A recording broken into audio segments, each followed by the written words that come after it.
Yo, what's going on, guys? And today I wanted to talk about the Sacramento Kings and what to expect from them this offseason. And I think, honestly, the Sacramento Kings are very interesting. Nor my terrible hair. Honestly, I didn't take a shower today. I did shower yesterday. I shower daily, but I haven't taken a shower yet today. I've just been really busy. And so, I'm Italian. It's not that I do creepy, weird things. I'm not the P word or any word and sense. I just, I'm a lot more oily and like our hairs get oily quicker. I think that'd be the right phrase. Either way, this isn't what the video is about. It's about the Sacramento Kings. Okay, and let's talk about this roster. They have 15 players under contract right now, and that's going to be De'Aaron Fox, Buddy Hield, Harrison Barnes, Marvin Bagley III, Rashawn Holmes, Tristan Thompson, Davion Mitchell, who I expect to be the sixth man, Mo Harkless, Tyrese Halliburton. I don't know why I said that weird. Terrence Davis, Alex Lynn, Damian Jones, Chezi Metu. Tell me if I said that name correctly. If I said it incorrectly, tell me down below how to correctly say it.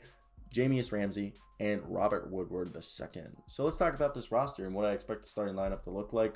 Obviously, I expect it right now to be De'Aaron Fox, Buddy Hield, Harrison Barnes, Marvin Bagley, and Rashawn Holmes, with the second unit being headlined by Tristan Thompson being the backup center with Alex Lynn and Damian Jones, getting the rest of those minutes coming in for breathers, and Marvin Bagley to probably be backed up by Mo Harkless, sometimes even Harrison Barnes will play some small ball for, I expect, and Chemzi Metu. So I expect those guys, and maybe even Damian Jones if he can show that he can hit a jumper. I know Damian Jones is not a guy who's ever been a three-point threat, but I do know that he has shown in the past a tendency to pull up from three. This past season, he shot 0.2 attempts per game and made 0.1. So his totals for this past year, he shot 4 threes this past year. So I doubt he could play power forward. So ignore me right there. But Chemzi Metu, who's more of a center, but they have him listed as a power forward. So maybe they're just going super big ball. But Marvin Bagley's on his last chance. I expect Marvin Bagley. I think we know what Marvin Bagley is. Marvin Bagley doesn't like contact. And the problem with me, Marvin Bagley was drafted to be, in my opinion, a center. Then he wanted to be a power forward or a small forward. So they agreed, let's just make you a power forward. And I think right now what he averages is what this past season is going to be kind of what it's going to be. Okay, he's a guy who can defend multiple positions when he tries.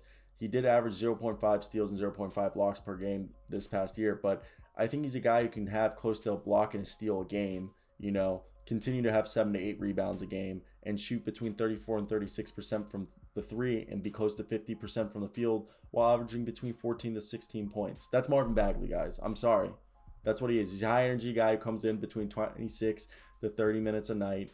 And, he should have been able to play, I think it was like altogether about 200 games, and he's only played 118.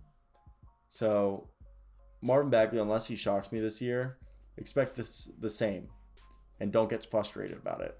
Harrison Barnes is going to be the starter with Mo Harkless, and I expect Robert Woodard the second to get some minutes there too. So behind Harrison Barnes, it's going to be Mo Harkless, who's a good multi-positional defender who can hit threes, and Robert Woodard, who looks like he could be a premier 3-and-D role player for a long time in this league.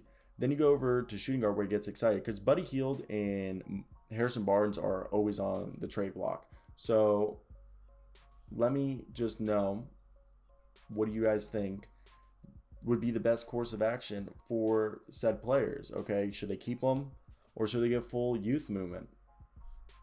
And I think that's what the best course. Let's trade Harrison Barnes and Buddy Hield if they're not going to make the playoffs. So I expect if they are close to being a playoff team this year, which I believe they can be, their ceiling is the 8th seed right now. I expect them to be a play-in team this year just because De'Aaron Fox is a premier point guard in this league. And I believe Tyrese Halliburton is another great cornerstone. And Davion Mitchell will be a great six-man this year because I expect Davion Mitchell to be with Tyrese Halliburton, co-six-man. So at the shooting guard and point guard spot behind Buddy Hield is going to be primarily, I expect Davion Mitchell to be backup shooting guard. He's an undersized shooting guard. Yes, he played point guard in college technically, but I expect him to be an undersized defensive two-way shooting guard. He's one of the best defensive players in college last year. And with Tyrese Haliburton being the point guard, backing up Davion Mitchell. So they'll be six man. Obviously, Tyrese Haliburton will play more minutes and Davion Mitchell will play less. And Terrence Davis will also play shooting guard too. And I expect Jamius Ramsey and Terrence Davis and Davion Mitchell to all compete for the backup shooting guard minutes. And really, I think, besides Tyrese Haliburton, it'll be Davion Mitchell who will play the backup point guard spot. So when I look at this team, the biggest question mark is rebounding. I think they're a great scoring team and shooting team, and I think they have a lot of perimeter defense, but it's interior defense and rebounding. Rayshawn Holmes is great. You know where you're going to get from him. He's got a hard motor. He's going to give you almost a double-double every game and a few blocks. Tristan Thompson, he's fallen off a little bit, but he's still a guy who can give you 7 and 7 and maybe a block a game.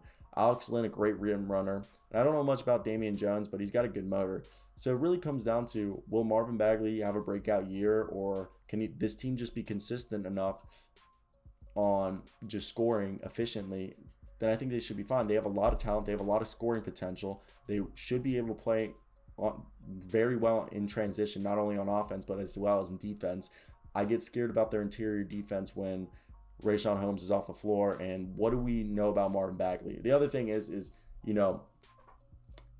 our man a good coach? And that's Luke Walton. This is Luke Walton's last year, I expect. And if this team isn't a play-in team, I know he's got a great relationship with their star player, and that is De'Aaron Fox. They're really close, but F it. If he's not helping them, I think they need to get rid of him. I wouldn't mind a midseason fire and look for.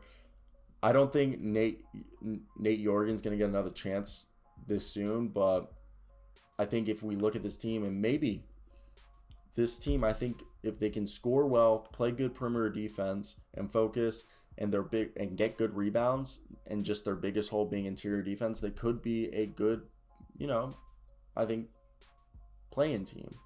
I think play-in is what they should shoot for, okay?